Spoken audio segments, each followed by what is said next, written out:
नमस्कार, स्वागत है आपका सूत्रा नेटवर्क में। चलिए नजर डालते हैं आज की मुख्य खबरों पर।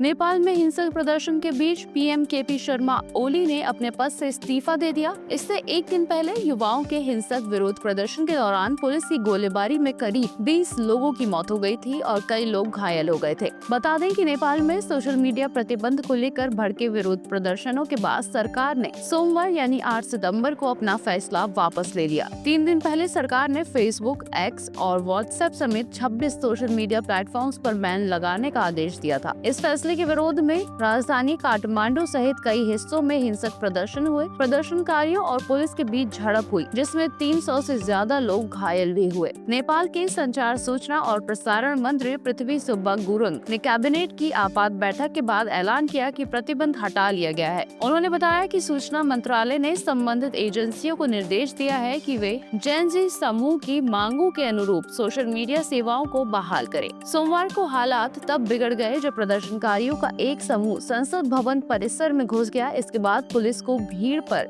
काबू पाने के लिए पानी की बौछार, आंसू गैस और गोलियों का सहारा लेना पड़ा। सरकार ने प्रदर्शन कर रहे युवाओं से आंदोलन खत्म करने की अपील की। वहीं फेसबुक, एक्स और व्हाट्सएप जैसी लोकप्रिय सोशल मीडिया साइटें सोमवार रात फिर से काम करने लगी हैं।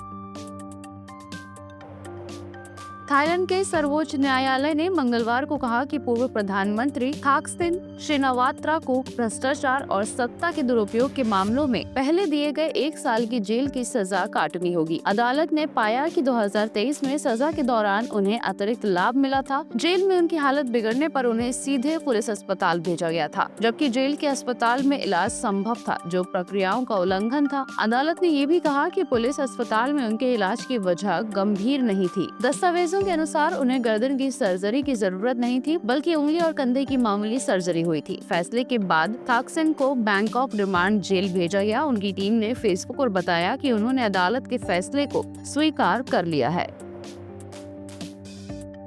राष्ट्रीय जांच एजेंसी एनआईए ने आईएसआईएस और अन्य आतंकवादी संगठनों से जुड़े एक मामले में 5 राज्यों और जम्मू कश्मीर में 21 ठिकानों पर छापेमारी की। आरोपियों ने भारत के खिलाफ जिहाद छेड़ने के लिए पाकिस्तान और सीरिया के आतंकी संगठनों से मदद ली। छापेमारी में मोबाइल फोन, डिजिटल उपकरण और आपत्तिजनक दस्तावेज बरामद हुए। मामले की जाँच अखलाथुर उर्फ मोहम्मद अखलाक मुजाहिद की गिरफ्तारी से शुरू हुई थी, जिसने अन्य लोगों के साथ मिलकर भारत में आतंकवादी गतिविधियों की साजिश रची। एनआईए के अनुसार आरोपी सोशल मीडिया के जरिए आतंकवादी संगठनों से संपर्क में थे और भारत के खिलाफ जिहाद के लिए लोगों को जुटाने और भौतिक सहायता जुटाने की योजना बना रहे थे।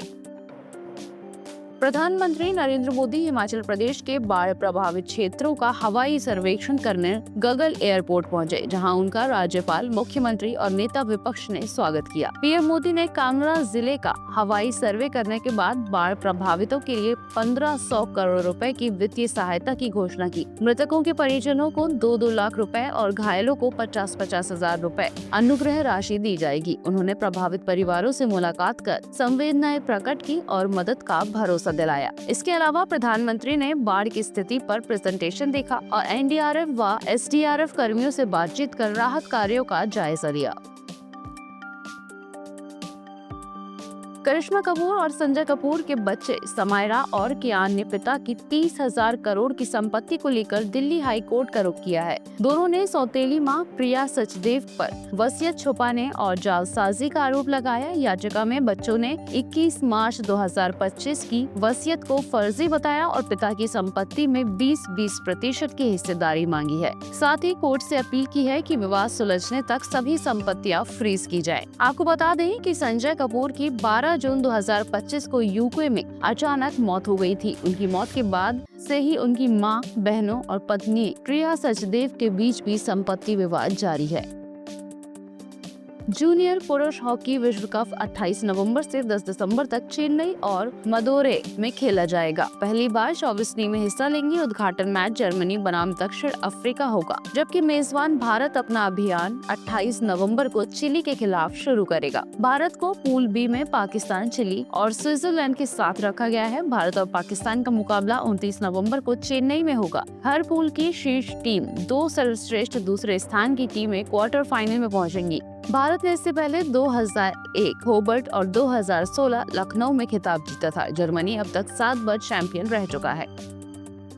मंगलवार को शेयर बाजार हरे निशान पर बंद हुआ। 30 शेयरों वाला बीएसई सेंसेक्स सोमवार को 314.2 अंक उछलकर 81,101.32 अंक पर बंद हुआ। वहीं 50 शेयरों वाला एनएसई निफ्टी 95.45 अंक की बढ़त के साथ 24,868.7 पर बंद हुआ। हफ्ते के दूसरे कारोबारी दिन यानी मंगलवार को शेयर बाजार बढ़त के साथ बंद हुआ। 30 शेयरों वाला बीएसई सेंसेक्स ने 0.39% की उछाल लगाई। वहीं 50 शेयरों वाले एनएसई निफ्टी में भी 0.39% की बढ़त देखी गई।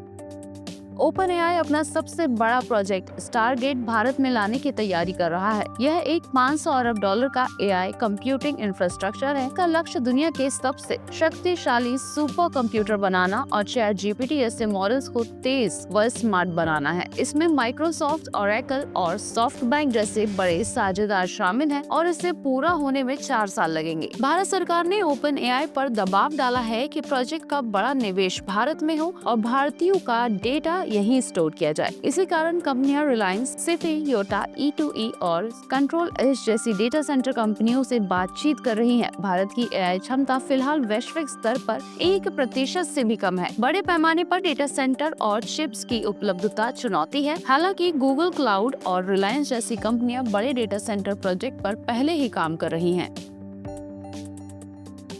इजराइल ने यरूशलेम में हुई गोलीबारी को अपनी राजधानी पर भयानक आतंकी हमला करार दिया। सोमवार को 2 फलस्तीनी हमलावरों ने एक व्यस्त चौराहे पर हमला किया, जिसमें 6 नागरिक मारे गए और कई घायल हुए। हमलावरों को तुरंत ढेर कर दिया गया। इजरायली अधिकारियों ने कहा कि हमला कट्टरपंथी इस्लामी आतंकवाद के खिलाफ युद्ध की याद दिलाता है। विदेश मंत्री गिदोन सार ने कहा कि अंतर्राष्ट्रीय समुदाय को फैसला करना होगा कि वे इजराइल के साथ हैं या जिहादियों के साथ। इजराइल और भारत के बीच आर्थिक सहयोग और निवेश बढ़ाने पर समझौता हुआ है। प्रधानमंत्री नरेंद्र मोदी ने भी हमले की निंदा की और कहा कि भारत आतंकवाद के सभी रूपों के खिलाफ अपनी शून्य सहनशीलता नीति पर दृढ़ है।